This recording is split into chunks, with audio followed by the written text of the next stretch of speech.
Salut la famille, j'espère que vous allez bien. Bandeko na biso ba Congolais à RDC,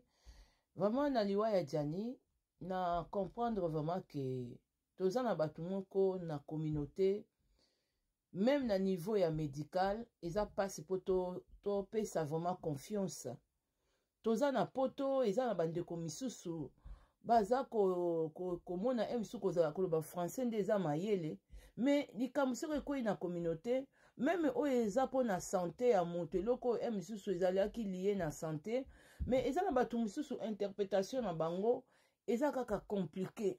Pona nini tokozala pe moko teke na bato oyo na likambo neti ya Diani Faye boye ndenge la Brine aza responsable ya liwa ya Diani Faye oyo lelo na landi meme ndenge bandeko bazopesa émission ya Papi Kader. Papi Kader a expliqué très bien que bayoki Diani Faye bata misala ya Diani babengi na 10 heures. Bayoki Diani Faye na la Brine bazo swana makasi. Telefoni kutu ndenge za wana ekoyaki la Brine na Diani bazo continue ko swana. Balobi mwana mobali wana kutu azo ko intervenir azo bana la Brine mère tia papa kimia mère tikako. Et puis mbala moko mwana mobali wana yoki telefone ya Diani Faye ekatani muto a raccroché. Et puis nie après 11 heures baye ko benga bango o Diani akufi.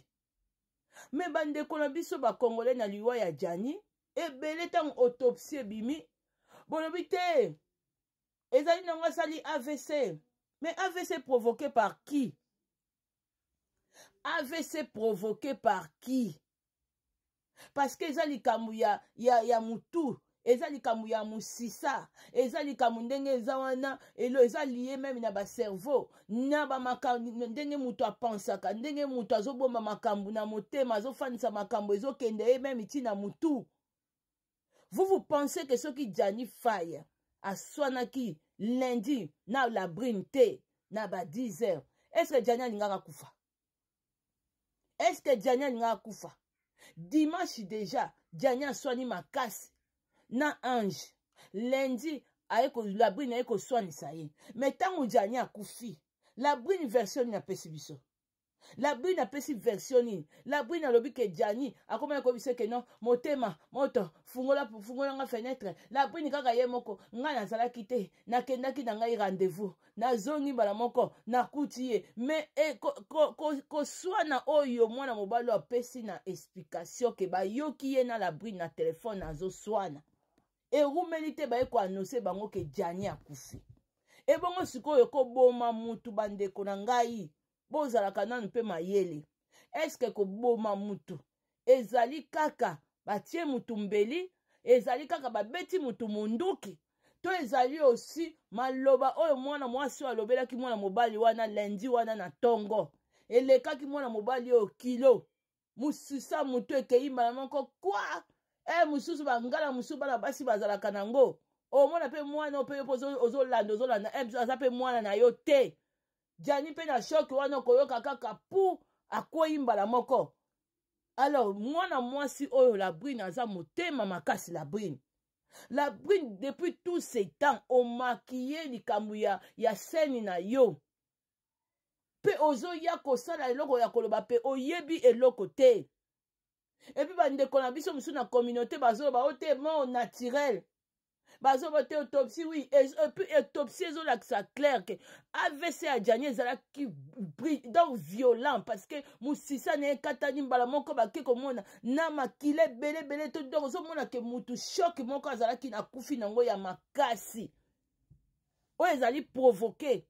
par cette fille la Brine. Mais ozomona na communauté na biso olie bandeko botia mayele mususu komona azokoma liwango tozo comprendre te. Mais ceux qui m'ont moi sur même devant docteur que n'est pas un docteur na yo na ka o Diani azala ki dango na DAVC déjà Diani Faye rataka déjà docteur olobani makaba ba choc te ko penser mingi te ko za la place makelele makasi te mais sikoyo ye ayebaki eta wana ayebaki mwana mobali wana alupaki déjà DAVC bino bomona te ke non bamama kuta mikolo nde tozobangela mama Jani wana kaka na shoka pa maboya ayoki ka likambo mwana na ye akufi directement ye mpo bola boye crise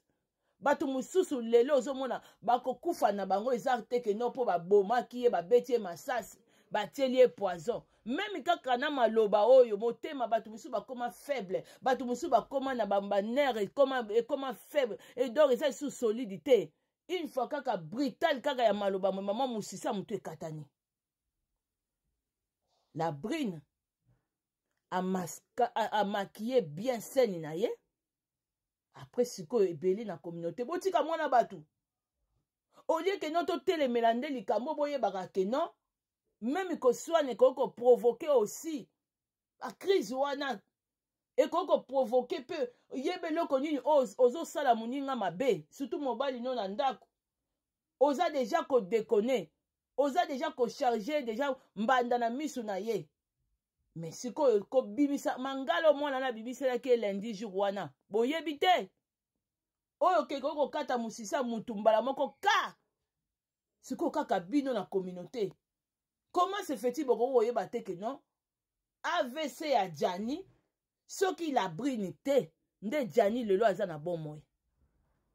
malade ya Jani ezali provoqué par la brine famille oyo bino bozotia wana soki la brine akangaki porte ya ndaku ya vie ya Jani na porte ya ndaku na bango na bana famille okota te ata za misala mabe la brine oza mwana mabe obomisi Jani pe ozoya na kotia communauté congolaise na trouble ya kosala comme si na yebe eloko te est-ce que boye nde okozwa kimia na yo est-ce que boye nde la brine okobokola bana na malamu ololoba ke no wi na toswanaki na ye makasi me yo ozoya kolela ozoya kokosa okosi communauté zela ba voice ezobima communauté congolaise communauté moko bozosunga biso te parce que liwa ya mwana mobali oyo ekoki kokoma lelo na bavie ya bato misusu kaka boye mutu akokufa te parce que bamelisaki poison parce que agumeli na malade boyeba ke maloba ebomaka pe lingala mosusu okoki kokatela mutu wana azali na nerf solide te ale mosusu ya mutu ekatani ndenge la brine akati mosusu ya mutu ya Jani ozongisaki na ndaku na mpo oboma ye la brine ozongisaki Jani na ndaku te mpo otia ye à l'aise te soki afandaki na ye na chambre oyo bandaki kolue nde misu aza na ye malgré ata sans papier na ye kaka kopesa kaka kokosa kolela foti na nga napesaki ye chambre mais ntango ozozongisa moto opesi ye chambre tia ye kimia parce que asalaki déjà DAVC awutaki déjà nda babikisaki ye mais yo nde moto okomisi eti na suka bandeko na biso boya koloba te ote autopsie esebimisi yango autopsie esebimisi mais ndenge ni mwana mobala batakufaki depuis 11h ti kobenga bapopie na retard yango mpe autopsie wana kaka ye yango kaka bato autopsie yango nde moto balobi peke te eza normal te polisi fo kota makambo oyo ndenge nini mwana mobali oyo akufaki kala me bazobenga bato na retard eza likambo nini elekaki na kati ya ndako oyo